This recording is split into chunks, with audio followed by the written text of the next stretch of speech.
we are here. We thank you very much for connecting with us at this time. And again, we are the Pleiadian Council. How can we be of assistance?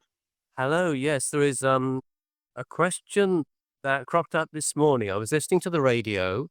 There's one of my favorite programs. It's called In Our Time, and they're talking about the history of the lungs and oxygen. So my first question is, are there other extraterrestrial planets and life forms that don't need oxygen? There are certain organisms that can live off of gases other than oxygen. They are very unlike mammals and humans. Mostly, these beings are different sorts of bacteria and plant, though there are just a few different planets that have a type of air other than oxygen. So we presume that oxygen, hydrogen, water, these are the basic elements of life. But Yeah. physical life does exist without oxygen, for example. Yes, but very rarely. So how typical is our Earth with its oxygen atmosphere and water and the temperature we are? How typical are we for extraterrestrial life? Well, when it comes to comparing your planet to other habitable planets, your planet is more or less typical. There are some planets that have much less land than your Earth, and that is actually a common feature. Many planets are completely covered in water, and some planets are having a large expanse of land with a bit less water. But the general range of temperatures and climates is quite typical of a habitable planet. That said, there are not so many habitable planets. We would say it is around 0.0001% of planets that are habitable. Okay, so we are fairly typical of the forms of extraterrestrial life. Like most of them could exist Yeah, here. Right. yeah. And water, I mean, water seems a key element of life. Is that because of the particular molecular properties of water, or why is it? Yes. And also that water creates a rich grounds for life to procreate and evolve. Water allows for there to be a vast and ample space. Consider how deep the oceans are. This is where so much life emerges. There's so much more space in the water on your planet and on many planets than there is on the land.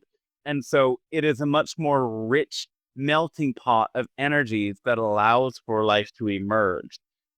That's great. You've said before that life on planet Earth, some of it came like tiny molecular seeds on meteors. Some of it grew here, and some of it was brought by extraterrestrials as kind of science experiments. Yeah, that's correct.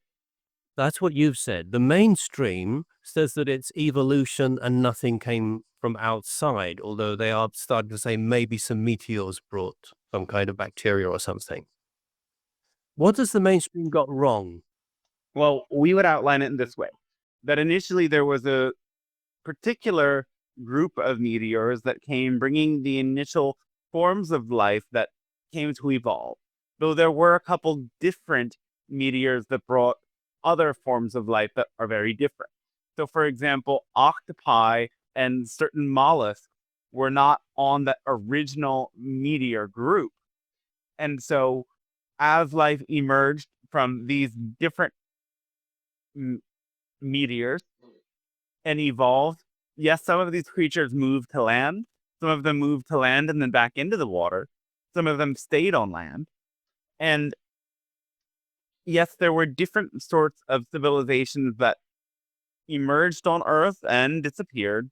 The remains of some are hidden or even destroyed. And at certain points in time, especially during the times of Atlantis and Lemuria, extraterrestrial visitors came to support humanity's evolution. And yes, even before that point, the Anunnaki came to spur the human race into existence by altering the DNA of some primates and mixing it with their own DNA.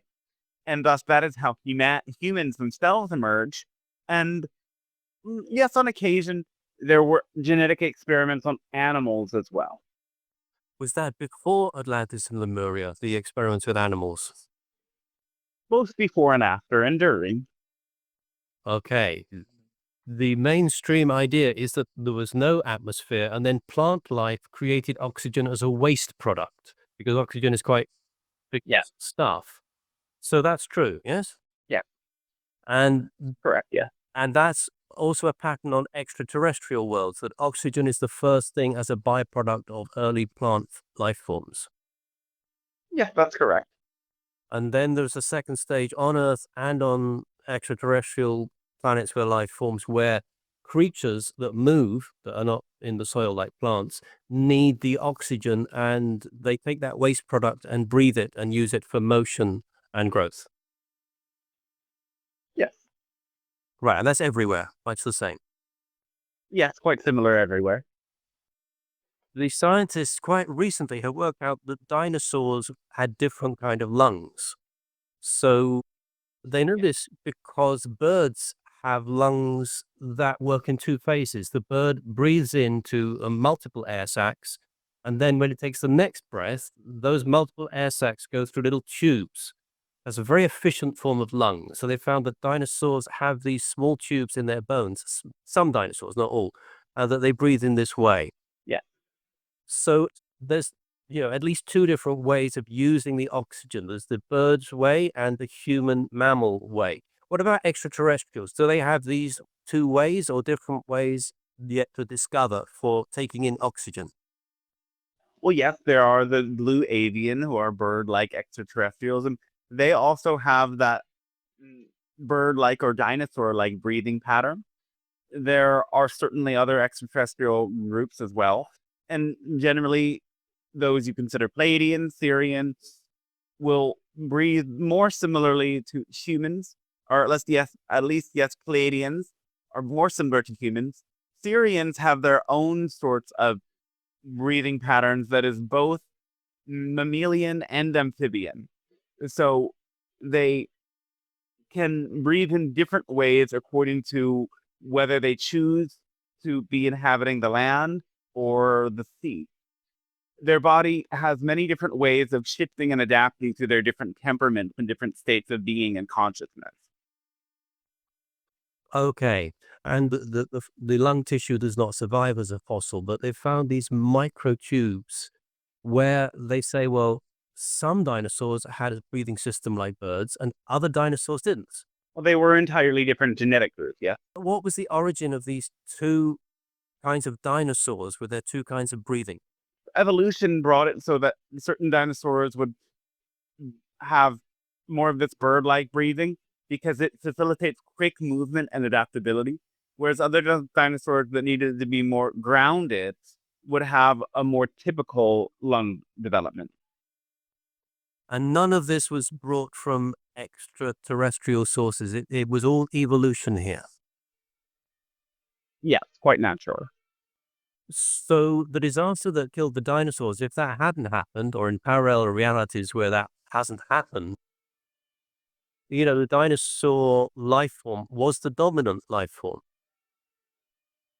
Yes. And there are certain parallel realities in which, yes, the dinosaurs evolved into intelligent beings with their own languages and societies. And what are they like? Are they like the reptilian ETs that we hear of? Correct.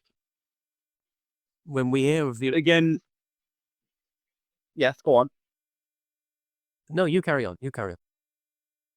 No, go on. What were you going to ask us? I forget. I feel so good when I'm talking to you. It's hard to think straight. That's all right. Well, we simply wanted to add that, again, reptilians have a sort of negative connotation because there's much history that humanity has with reptilians that has not been positive, but not all reptilian consciousness out there is inherently self-serving or negative. There are also positively oriented reptilian extraterrestrials. Right. So, when we talk of reptilian extraterrestrials, we imagine them to be bipedal, to have the sort of human form walking on two legs. Yes? That's correct, yeah.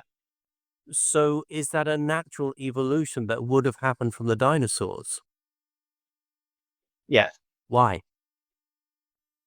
Well, there was already many dinosaurs that were standing on two legs, such as the Velociraptor, Tyrannosaurus, and many others. And it's actually these raptors that are most closely connected to the reptilians that you think of most. And so they evolved to be a little bit smaller bodies to support different sorts of movement and more agileness, you could say, over time. Especially as beings, they were able to create structures for living. Their bodies did not need to be as large, and they found other ways to remain as the apex predator, you could say, that did not involve their size or their speed at a time and only involve their own intellect. What the scientists were saying on the radio that I heard this morning was that the breathing system, the particular lungs that the dinosaurs have, well, that's why dinosaurs could be large. They had this two-phase breathing, which meant that they could have very long necks and they could have very big bodies. Yes, that's correct.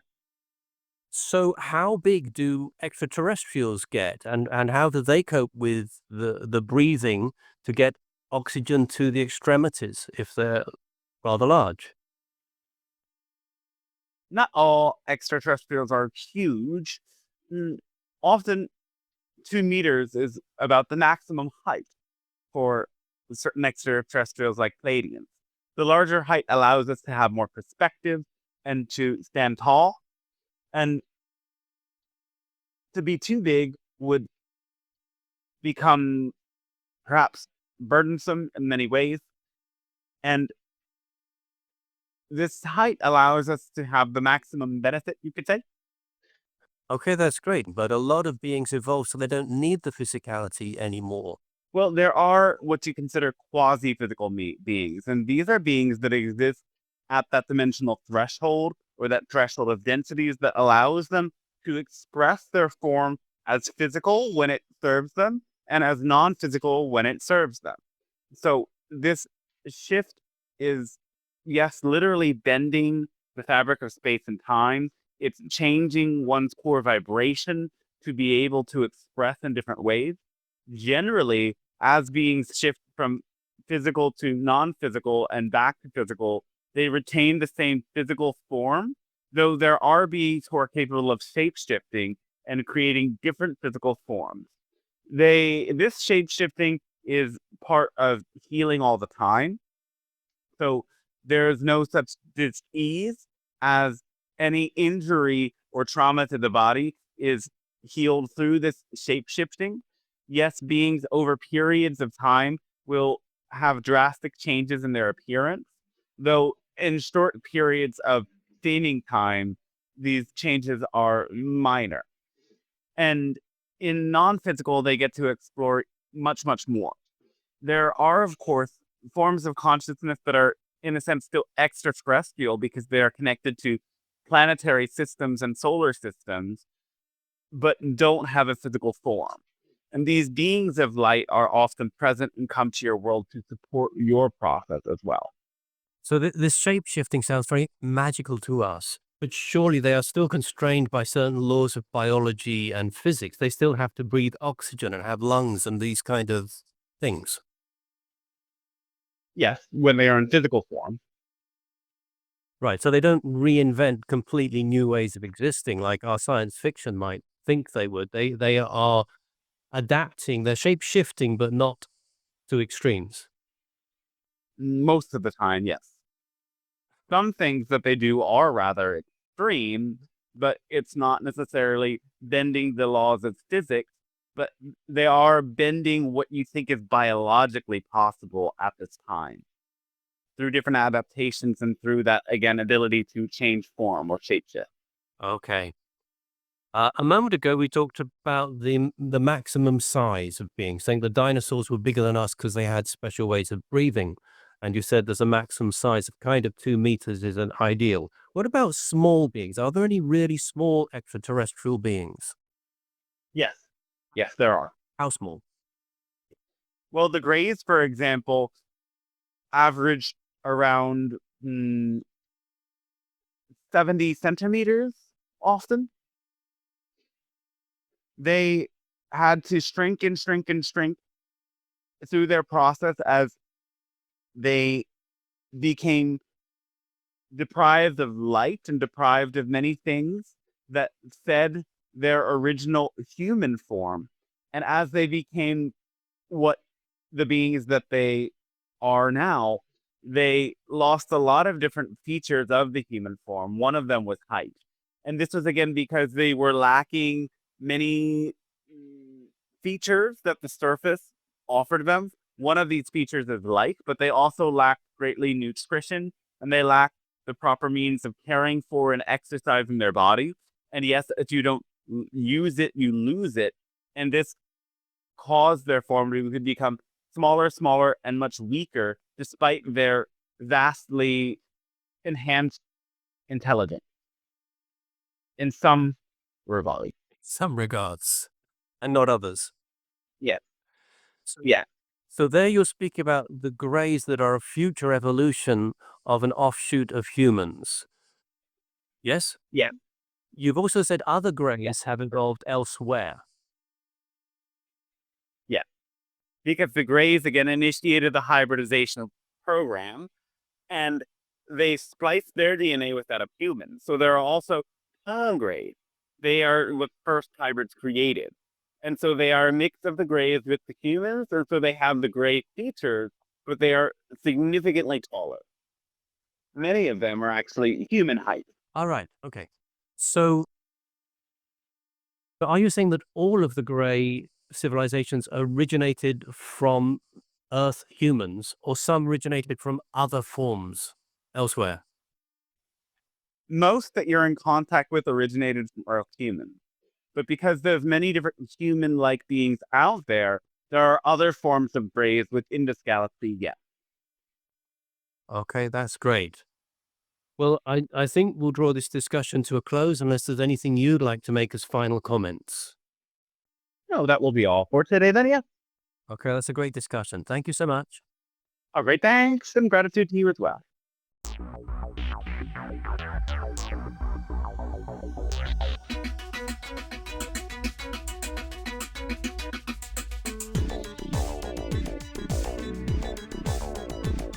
On the spaceship of Babel, we are gliding through the stars on a 5-year mission beyond Jupiter and Mars. A celestial encounter on a future Noah's Ark, and you won't hear us coming. So whisper in the dark. There's an Ewok close behind me as we try to disembark here. Obi-Wan Kenobi as we whisper in the dark.